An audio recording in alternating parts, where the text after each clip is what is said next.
Hello, welcome back to the James Ramblin' Reviews for yet another episode, and in today's episode I'm going to be talking about Indiana Jones and the Dial of Destiny.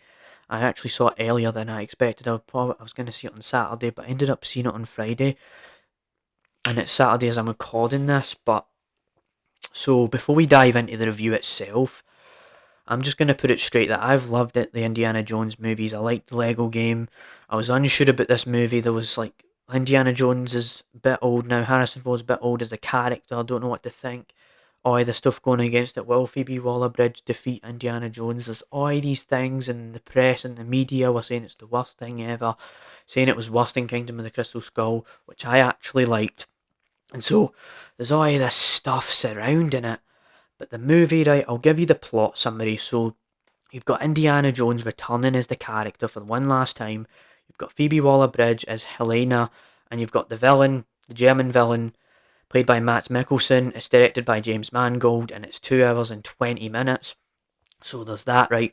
But I think this movie is a mixed bag, and I'm gonna get into why that is. So I love the callbacks where you're seeing de-aged Harrison Ford fighting Nazis and him getting kidnapped by the Nazis and the Dial of Destiny.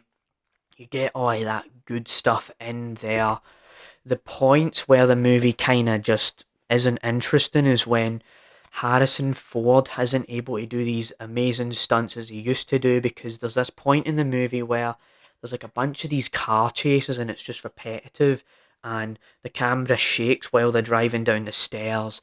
And there's this point in the movie where Harrison Ford tells the neighbours to turn the music down so he can see his age is getting to him. And I understand that this movie is his final outing, but it's just something very flawed about it is that his age plays a big factor into this. Also, it's less practical and more CGI based, where you can't really, it doesn't feel as realistic as you thought it would be. So it just doesn't really make much sense, and the movie takes forever to get to the point as well. Like, there's the Dial of Destiny. Obviously, that's what they're aiming for, but it takes the entire movie for this to happen, and that was something about it that I didn't like. But the villain is very good. He's actually does the best with what he can with the script. I like that. I don't mind Phoebe Waller-Bridge. She's there for the money. She's all about capitalism. That's why in the trailer said that's why in the trailer she said, when I stole it and you stole it, this is why it's called capitalism, whatever. So you've got all that stuff right there. So that's my thoughts on the movie. Where does it compare compared to the other films? Well, I would say that Indiana Jones 5 isn't as good as the other movies, because the other movies are more fast paced, there's more getting to the point, it's more straightforward, and there's more emphasis on the artifact and not all this other stuff of Indiana Jones being really old. And I'd give the movie like a solid 5 or 6 out of 10. It's mixed on that front. So it's that, and I think Raiders of the Lost Ark, Last Crusade, and the Temple of Doom are way better than this movie. Another point to add is that, do I recommend you go see this film?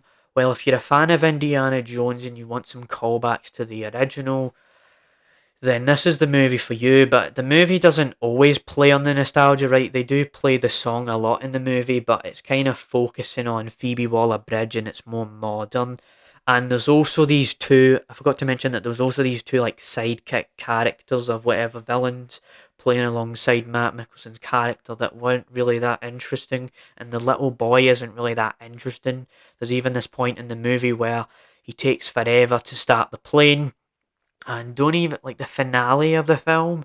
Like, I do like the whole thing with Matt Marion in the end. That was nice, but the fact that like spoilers ahead right now, but the fact that like Phoebe Waller Bridge pretty much punches Indiana Jones and makes him injured was weird. And a character like the guy, one of the characters from The Last Crusade or one of the older Indiana Jones movies, makes a comeback, and it's nice to see him. There's also Antonio Banderas in the film, so you get some of that stuff in there.